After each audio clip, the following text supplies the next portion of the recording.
सभी भक्तों को मेरा जय श्री कृष्ण, जय सिया राम, जय जय श्री राधे। श्री हरि श्रीमन महर्षि वेदव्यास प्रणीत महाभारत के प्रथम खंड का हम अध्ययन एवं श्रवण कर रहे हैं। आज हम अध्याय 46 का अध्ययन करेंगे। इसके पहले के अध्याय यदि आपको देखना है तो आप चैनल की प्लेलिस्ट में जाकर उन्हें सुन सकते हैं, देख सकते हैं। षट्चत्वारिंशो अध्यायः। जरत्कारु का शर्त के साथ विवाह के लिए उद्यत होना और नागराज वासुकी का जरत्कारु नाम की कन्या को लेकर आना। उग्र श्रवाजी कहते हैं, शौनक जी, यह सुनकर जरत्कारु अत्यंत शोक में मग्न हो गए और दुख से आंसू बहाते हुए गदगद वाणी में अपने पितरों से बोले। जरत्कारु ने कहा, आप मेरे ही पूर्वज पिता और पितामह आदि हैं। आप बताइए, आपका प्रिय करने के लिए मुझे क्या करना चाहिए? मैं ही आप लोगों का पुत्र पापी जरत्कारु हूँ। आप मुझे अकृतात्मा पापी को इच्छानुसार दंड दें। पितर बोले, पुत्र, बड़े सौभाग्य की बात है जो तुम अकस्मात इस स्थान पर आ गए। ब्रह्मन, तुमने अब तक विवाह क्यों नहीं किया? जरत्कारु ने कहा, पितृगण, मेरे हृदय में यह बात निरंतर घूमती रहती थी कि मैं ऊर्ध्वरेता अखंड ब्रह्मचर्य का पालक होकर इस शरीर को परलोक पुण्य धाम में पहुँचाऊँ। अतः मैंने अपने मन में यह दृढ़ निश्चय कर लिया था कि मैं कभी पत्नी परिग्रह विवाह नहीं करूँगा। किंतु पितामहों, आपको पक्षियों की भांति लटकते देख अखंड ब्रह्मचर्य के पालन संबंधी निश्चय से मैंने अपनी बुद्धि लौटा ली है।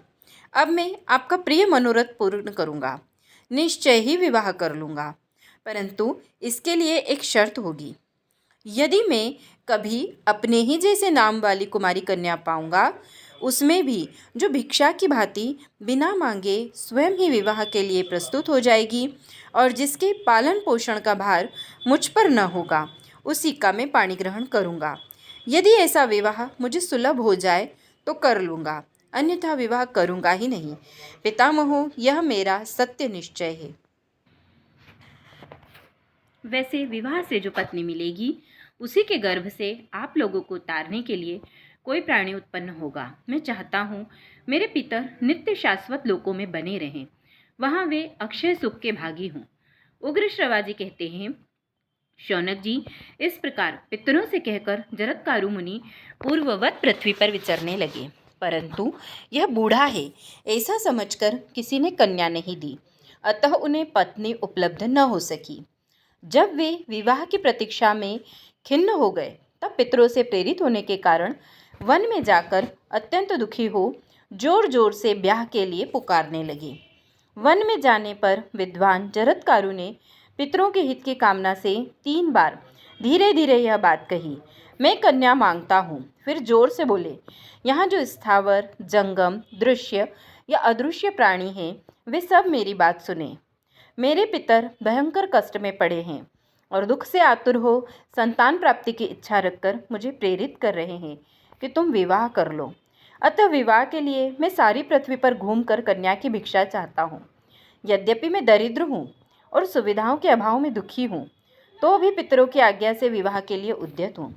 मैंने यहाँ जिनका नाम लेकर पुकारा है, उनमें से जिस किसी भी प्राणी के पास विवाह के योग्य विख्यात गुणों वाली कन्या हो, वह सब दिशाओं में विचरने वाले मुझ ब्राह्मण को अपनी कन्या दें। जो कन्या मेरे ही जैसे नाम वाली हो, भिक्षा की भांति मुझे दी जा सकती हो और जिसके भरण पोषण का भार मुझ पर न हो, ऐसी कन्या कोई मुझे दे। तब उन नागों ने जो जरत्कारु मुनि की खोज में लगाए गए थे, उनका यह समाचार पाकर उन्होंने नागराज वासुकी को सूचित किया। उनकी बात सुनकर नागराज वासुकी अपनी उस कुमारी बहन को वस्त्राभूषण के साथ विभूषित कर के साथ ले वन में मुनि के समीप गए। ब्रह्मन, वहाँ नागेंद्र वासुकी ने महात्मा जरत्कारु को भिक्षा की भांति वह कन्या समर्पित की, किंतु उन्होंने सहसा उसे स्वीकार नहीं किया। सोचा, संभव है यह कन्या मेरे जैसी नाम वाली न हो, इसके भरण पोषण का भार किस पर रहेगा? इस बात का निर्णय भी अभी तक नहीं हो पाया है। इसके सिवा मैं मोक्ष भाव में स्थित हूँ, यही सोचकर उन्होंने पत्नी परिग्रह में शिथिलता दिखाई। भृगुनंदन, इसलिए पहले उन्होंने वासुकी से उस कन्या का नाम पूछा और यह स्पष्ट कह दिया, मैं इसका भरण पोषण नहीं करूँगा। इस प्रकार श्री महाभारत आदि पर्व के अंतर्गत आस्तिक पर्व में वासुकी जरत्कारु समागम संबंधी 46वां अध्याय श्री कृष्णचंद्र चरणकमलार्पणमस्तु। सप्तचत्वारिंशोऽध्यायः। सौतिरुवाच। उग्र श्रवाजी कहते हैं, शौनक, उस समय वासुकी ने जरत्कारु मुनि से कहा, द्विज श्रेष्ठ, इस कन्या का वही नाम है जो आपका है। यह मेरी बहन है और आपकी ही भांति तपस्विनी भी है। आप इसे ग्रहण करें। आपकी पत्नी का भरण पोषण मैं करूँगा। तपोधन सारी शक्ति लगाकर मैं इसकी रक्षा करता रहूँगा। मुनि श्रेष्ठ, अब तक आप ही के लिए मैंने इसकी रक्षा की है। ऋषि ने कहा, नागराज, मैं इसका भरण पोषण नहीं करूँगा। मेरी यह शर्त तो तय हो गई। अब दूसरी शर्त यह है कि तुम्हारी इस बहन को कभी ऐसा कार्य नहीं करना चाहिए जो मुझे अप्रिय लगे। यदि अप्रिय कार्य कर बैठेगी तो उसी समय मैं इसे त्याग दूंगा। उग्र श्रवाजी कहते हैं, नागराज ने यह शर्त स्वीकार कर ली कि मैं अपनी बहन का भरण पोषण करूंगा। तब जरत्कारु मुनि वासुकी के भवन में गए। वहाँ मंत्र वेदताओं में श्रेष्ठ तपोवृद्ध महाव्रती धर्मात्मा जरत्कारु ने शास्त्रीय विधि और मंत्रोच्चारण के साथ नाग कन्या का पाणी ग्रहण किया। तदंतर महर्षियों से प्रशंसित होते हुए वे नागराज के रमणीय भवन में, जो मन के अनुकूल था, अपनी पत्नी को ले गए। वहाँ बहुमूल्य बिछौनों से सजी हुई शैया बिछी थी। जरत्कारु मुनि अपनी पत्नी के साथ उसी भवन में रहने लगे। उन साधु शिरोमणि ने वहाँ अपनी पत्नी के सामने यह शर्त रखी, तुम्हें ऐसा कोई काम नहीं करना चाहिए जो मुझे अप्रिय लगे। साथ ही कभी अप्रिय वचन भी नहीं बोलना चाहिए। तुमसे अप्रिय कार्य हो जाने पर मैं तुम्हें और तुम्हारे घर में रहना छोड़ दूंगा। मैंने जो कुछ कहा है, मेरे इस वचन को दृढ़तापूर्वक धारण कर लो।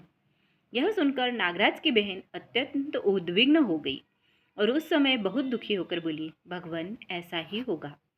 फिर वह यशस्विनी नाग कन्या दुखद स्वभाव वाले पति की उसी शर्त के अनुसार सेवा करने लगी। वह श्वेत काकीय उपायों से सदा पति का प्रिय करने की इच्छा रखकर निरंतर उनकी आराधना में लगी रहती थी। तदंतर किसी समय ऋतुकाल आने पर वासुकी की बहन स्नान करके न्यायपूर्वक अपने पति महामुनि जरत्कारु की सेवा में उपस्थित हुई। वहां उसे गर्भ रह गया, जो प्रज्वलित अग्नि के समान अत्यंत तेजस्वी तथा तप शक्ति से संपन्न था। उसकी अंग कांति अग्नि के तुल्य थी। जैसे शुक्ल पक्ष में चंद्रमा बढ़ते हैं, उसी प्रकार वह गर्भ भी नित्य परिपुष्ट होने लगा। तत्पश्चात कुछ दिनों के बाद महातपस्वी जरत्कारु कुछ खिन्न से होकर अपनी पत्नी की गोद में सिर रखकर सो गए। उन विप्रवर जरत्कारु के सोते समय ही सूर्य अस्ताचल को जाने लगे। ब्रह्मन दिन समाप्त होने ही वाला था। अतः वासुकी की मनस्विनी बहन जरत्कारु अपने पति के धर्मलोभ से भयभीत हो उस समय इस प्रकार सोचने लगी, इस समय पति को जगाना मेरे लिए अच्छा धर्मानुकूल होगा या नहीं। मेरे धर्मात्मा पति का स्वभाव बड़ा दुखद है। मैं कैसा वर्ताव करूं जिससे उनकी दृष्टि में अपराधिनी न बनूं। यदि इन्हें जगाऊंगी तो निश्चय ही इन्हें मुझ पर क्रोध होगा, और यदि सोते सोते संध्यापासन का समय बीत गया तो अवश्य इनके धर्म का लोप हो जाएगा। ऐसी दशा में धर्मात्मा पति का कोप स्वीकार करूं या उनके धर्म का लोप, इन दोनों में धर्म का लोप ही भारी जान पड़ता है। अतः जिससे उनके धर्म का लोप न हो वही कार्य करने का उसने निश्चय किया। मन ही मन ऐसा निश्चय करके मीठे वचन बोलने वाली नाग कन्या जरत्कारु ने वहां सोते हुए अग्नि के समान तेजस्वी एवं तीव्र तपस्वी महर्षि से मधुर वाणी में यो कहा, महाभाग, उठिए, सूर्य देव अस्ताचल को जा रहे हैं। भगवान, आप संयम पूर्वक आचमन करके संध्योपासन कीजिए। अब अग्निहोत्र की वेला हो रही है। यह मुहूर्त धर्म का साधन होने के कारण अत्यंत रमणीय जान पड़ता है। इसमें भूत आदि प्राणी विचरते हैं, अतः भयंकर भी है। प्रभु, पश्चिम दिशा में संध्या प्रकट हो रही है। उधर का आकाश लाल हो रहा है। नाग कन्या के ऐसा कहने पर महातपस्वी भगवान जरत्कारु जाग उठे। उस समय क्रोध के मारे उनके होंठ कांपने लगे। वे इस प्रकार बोले, नाग कन्ये, तूने मेरा यह अपमान किया है, इसलिए अब मैं तेरे पास नहीं रहूंगा। जैसे आया हूँ वैसे ही चले जाऊंगा। वामोरू, सूर्य में इतनी शक्ति नहीं है कि मैं सोता रहूं और वे अस्त हो जाएं। यह मेरे हृदय में निश्चय है। जिसका कहीं अपमान हो जाए, ऐसे किसी भी पुरुष को वहां रहना अच्छा नहीं लगता। फिर मेरी अथवा मेरे जैसे दूसरे धर्मशील पुरुष की तो बात ही क्या है। जब पति ने इस प्रकार हृदय में कंपकपी पैदा कर देने वाली बात कही, तब उस घर में स्थित वासुकी की बहन इस प्रकार बोली, विप्रवर, मैंने अपमान करने के लिए आपको नहीं जगाया था। आपके धर्म का लोप न हो जाए, यही ध्यान में रखकर मैंने ऐसा किया है। यह सुनकर क्रोध से भरे हुए महातपस्वी ऋषि जरत्कारु ने अपनी पत्नी नागकन्या को त्याग देने की इच्छा रखकर उससे कहा, नागकन्ये, मैंने कभी झूठी बात मुंह से नहीं निकाली है, अतः अवश्य जाऊंगा। मैंने तुम्हारे साथ आपस में पहले ही ऐसी शर्त कर ली थी। भद्रे, मैं यहाँ बड़े सुख से रहा हूँ। यहाँ से मेरे चले जाने के बाद अपने भाई से कहना, भगवान जरत्कारु चले गए। शुभे, भीरु, मेरे निकल जाने पर तुम्हें भी शोक नहीं करना चाहिए। उनके ऐसा कहने पर अनिंद्य सुंदरी जरत्कारु भाई के कार्य की चिंता और पति के वियोग जनित शोक में डूब गई। उसका मुंह सूख गया, नेत्रों में आंसू छलक आए और हृदय कांपने लगा। फिर किसी प्रकार धैर्य धारण करके सुंदर जांघों और मनोहर शरीर वाली वह नागकन्या हाथ जोड़ गदगद वाणी में जरत्कारु मुनि से बोली, धर्मज्ञ, आप सदा धर्म में स्थित रहने वाले हैं। मैं भी पत्नी धर्म में स्थित तथा आप प्रियतम के हित में लगी रहने वाली हूँ। आपको मुझ निरपराध अबला का त्याग नहीं करना चाहिए। द्विज श्रेष्ठ, मेरे भाई ने जिस उद्देश्य को लेकर आपके साथ मेरा विवाह किया था, मैं मंदभागिनी अब तक उसे पा न सकी। नागराज वासुकी मुझसे क्या कहेंगे? साधु शिरोमणि, मेरे कुटुंबी जन माता के शाप से दबे हुए हैं। उन्हें मेरे द्वारा आपसे एक संतान की प्राप्ति अभिष्ट थी, किंतु उसका भी अभी तक दर्शन नहीं हुआ। आपसे पुत्र की प्राप्ति हो जाए तो उसके द्वारा मेरे जाति भाइयों का कल्याण हो सकता है। ब्राह्मण, आपसे जो मेरा संबंध हुआ वह व्यर्थ नहीं जाना चाहिए। भगवान, आप अपने बंधव जनों का हित चाहती हुई मैं आपसे प्रसन्न होने की प्रार्थना करती हूँ। महाभाग, आपने जो गर्भ स्थापित किया है उसका स्वरूप या लक्षण अभी प्रकट नहीं हुआ है। महात्मा होकर ऐसी दशा में आप मुझ निरपराध पत्नी को त्याग कर कैसे जाना चाहते हैं? यह सुनकर उस तपोधन महर्षि ने अपनी पत्नी जरत्कारु से उचित तथा अवसर के अनुरूप बात कही। सुभगे, अयम अस्ति, तुम्हारे उदर में गर्भ है। तुम्हारा यह गर्भस्थ बालक अग्नि के समान तेजस्वी, परम धर्मात्मा मुनि तथा वेद वेदांगों का पारंगत विद्वान होगा। ऐसा कहकर धर्मात्मा महामुनि जरत्कारु, जिन्होंने जाने का दृढ़ निश्चय कर लिया था, फिर कठोर तपस्या के लिए वन में चले गए। इस प्रकार श्री महाभारत आदि पर्व के अंतर्गत आस्तिक पर्व में जरत्कारु का तपस्या के लिए निष्क्रमण विषयक 47वां अध्याय श्री कृष्णचंद्र चरणकमलार्पणमस्तु। अष्टचत्वारिंशो अध्यायः। वासुकी नाग की चिंता, बहन द्वारा उसका निवारण तथा आस्तिक का जन्म एवं विद्याध्ययन। उग्र श्रवाजी कहते हैं, तपोधन शौनक, पति के निकलते ही नागकन्या जरत्कारु ने अपने भाई वासुकी के पास जाकर उसके चले जाने का सब हाल ज्यों का त्यों सुना दिया। यह अत्यंत अप्रिय समाचार सुनकर सर्पों में श्रेष्ठ वासुकी स्वयं भी बहुत दुखी हो गए और दुख में पड़ी हुई अपनी बहन से बोले। वासुकी ने कहा, भद्रे, सर्पों का जो महान कार्य है और मुनि के साथ तुम्हारा विवाह होने में जो उद्देश्य रहा है उसे तो तुम जानती ही हो। यदि उनके द्वारा तुम्हारे गर्भ से कोई पुत्र उत्पन्न हो जाता तो उससे सर्पों का बहुत बड़ा हित होता। वह शक्तिशाली मुनि कुमार ही हम लोगों को जन्मेजय के सर्पयज्ञ में जलने से बचाएगा। यह बात पहले देवताओं के साथ भगवान ब्रह्मा जी ने कही थी। सुभगे, क्या उन मुनि श्रेष्ठ से तुम्हें गर्भ रह गया है? तुम्हारे साथ उन मनीषी महात्मा का विवाह कर्म निष्फल हो, यह मैं नहीं चाहता। मैं तुम्हारा भाई हूँ, ऐसे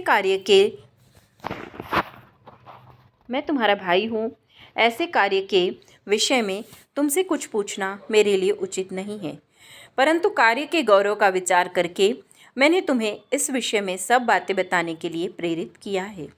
तुम्हारे महातपस्वी पति को जाने से रोकना किसी के लिए भी अत्यंत कठिन है।